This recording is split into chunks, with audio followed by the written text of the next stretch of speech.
Good news! Ako, napakagandang balita ito. Excited akong ibalita sa inyo, ka-coffee.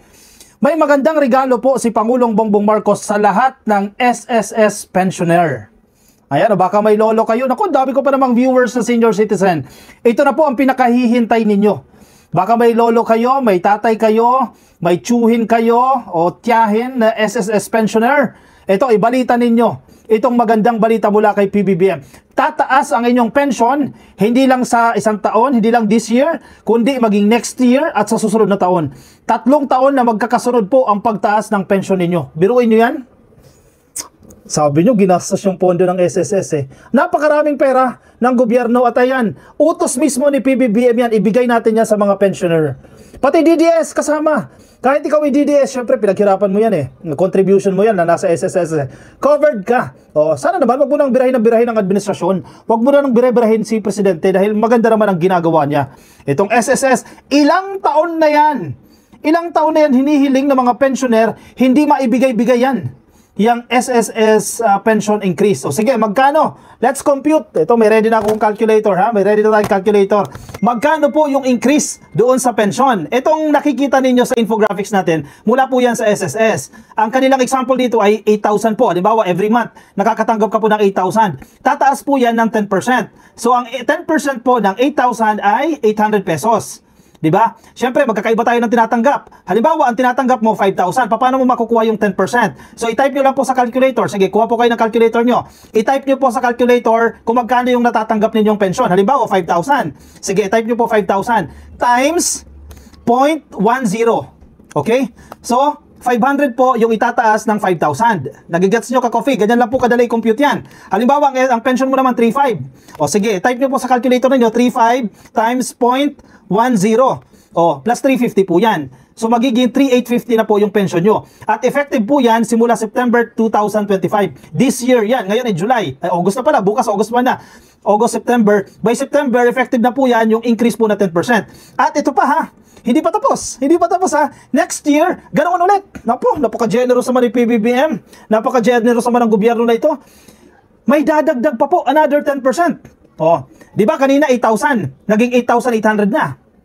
Di ba? For this year yan, 2025. Next year, another 10% yan. So ang total mo na nitong 2025 ay 8,800 na, di ba? O another 10% yan. So i-type nyo ulit sa calculator nyo yan. 88 na, di ba? Times 0.10. O plus 880. Nagigets nyo, ka-coffee? Plus 880 po ang madadagdag sa inyo. Hindi magkano na po yung pension nyo? Magiging 9,680 na. Obo? Grabe ha. 9,680 na. Sige, balik tayo doon sa 5,000. Diba? 5,000, 2025. September 2025. Naging 5,500 na yan. O kunin mo ulit yung 10% ng 5,500. Yun yung magiging pension mo by September 2026. O 5,500 times 0.10. Ganyan lang ha sa pag-compute ha. Magiging additional 550. So, plus 5,500. Ang magiging pension mo by September 2026, 6,050. Diba? Napakagandang balita niya, no? Oy, ako, laki ng pasasalamat ko, ka-coffee. Hindi dahil sa supporter ako ni PBBM, dahil malaking bagay ito para sa tsuhin ko, malaking bagay ito para sa tatay ko, sa mga kakilala ko na SSS pensioner. Marami akong subscribers na senior citizen. Alam nyo yan, mga nakikinig sa atin na senior dyan, sige, comment kayo dyan. Makikita ninyo, tingnan, dagsa mga senior citizen, nakikinig po sa atin. At yan ang mensahe nila sa akin noon pa man. Sana ma-increasean na ang kanilang pensyon. At ang tanong nila, kailan ba mai-increasean yan? Ilang administrasyon na ang dumaan, hindi na aaprubahan yung increase na yan. Ito lang si PBBM, ipagmamalaki ko yan ha. Ito lang, si PBBM lang, nakaisip niyan, utusan ng SSS, taasan nyo naman yung pensyon ng senior citizen. Ganyan magmahal si Presidente sa mga senior citizen. At hindi lang yan ha. 2025, nag-increase ka ng 10%. 2026, nag-increase na naman ng 10%. Pagdating po ng 2027, September, another 10% ulit yan. Oh, di ba? Balik tayo doon sa 800 na sample. Oh, ang 800 mo noon, ng 2026, 2025, 800, di ba? Noong 2026, naging 8,800 na yan. Pagsapit po ng September 2027, 9,680 na yung pension mo dyan, di ba? Plus 10% ulit yan. So again, kunin nyo lang po ulit yan. Times 0.10 lang yan. 0.10. Magiging 10,648 na. Di ba? Yung dating 8,000 na pension, sa loob ng 3 years, magiging 10,648 na. Aba, napakalaki niya na. Ilang percent yan?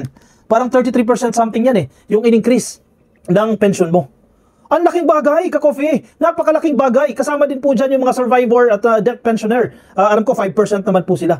Napakalaking increase niyan. San ka pa? At kasama dyan yung syempre yung mga natatanggap ninyong bonus. Di ba tuwing December, nadodoble yung pension ninyo. Kasama yan sa increase.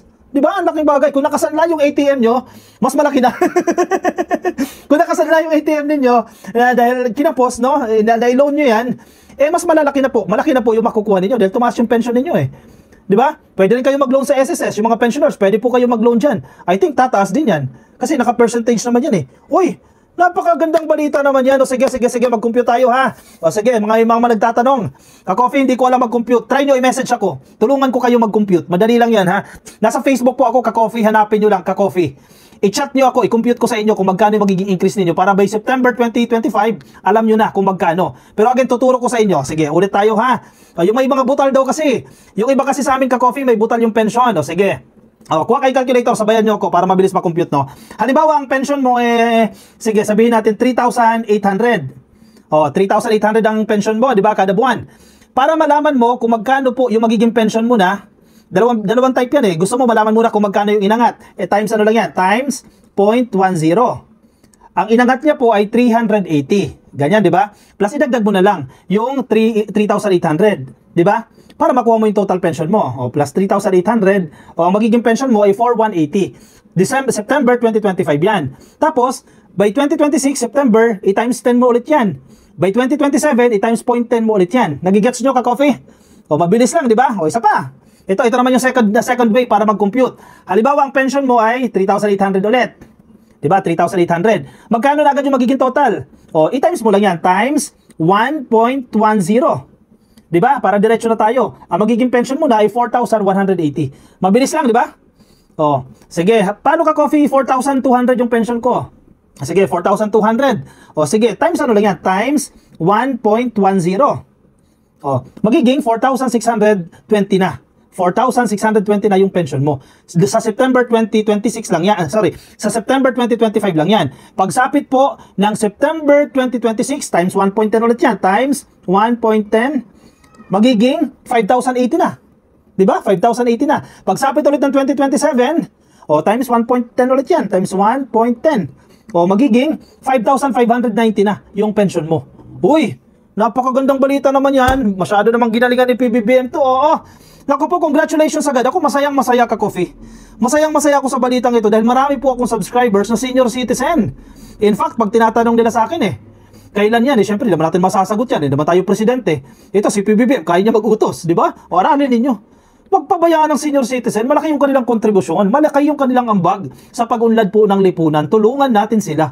Bakit ipagdadamot yan? Ipinaghirapan ng mga pensioner yan. Yung pera na yan, ibigay sa kanila yan. Ito. May nakita ko sa SSS. Hindi fake news yan, ka-coffee. Sa SSS mismo tayo nag-reference, no? Basahin natin, ha? Ito, SSS mismo yan. Pumunta kayo sa Facebook page ng SSS. Baka sabihin niyo fake yan. Walang fake news dito. Sige. The Social Security System will implement a landmark pension reform program. Landmark talaga yan. Walang nakaisip niyan. Wala pang nakaisip niyan. Only this administration. Landmark talaga kung i-describe yan. Landmark Pension Reform Program is starting September 2025 in line with the directive of President Ferdinand R. Marcos Jr. SSS mismo nagsasabi, utos sa kanila ni PBBM. Directive sa kanila ni PBBM. Napakagaling mo naman, PBBM. Nako, gusto na kita. Gusto na kita. Mas gusto kita. Dahil noon pa man, gusto na kita, no? In line with the directive of President Ferdinand R. Marcos Jr. and following the discussion of Finance Secretary Ralph Recto with the President on the matter. Supported by comprehensive actuarial studies, the program features a structured 3-year increase in pensions for all SSS pensioners. Lahat po, kung ikaw ay pensioner, lahat po isako po ng programa na ito. The first multi-year adjustment of its kind in the institution's 68-year history.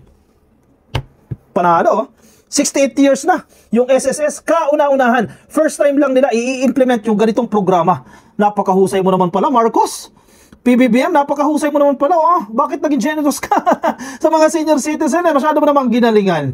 Ang galing talaga nito, ka-coffee. Napakagaling talaga nito. Ito na yung most awaited na regalo na hinihintay natin mula sa presidente.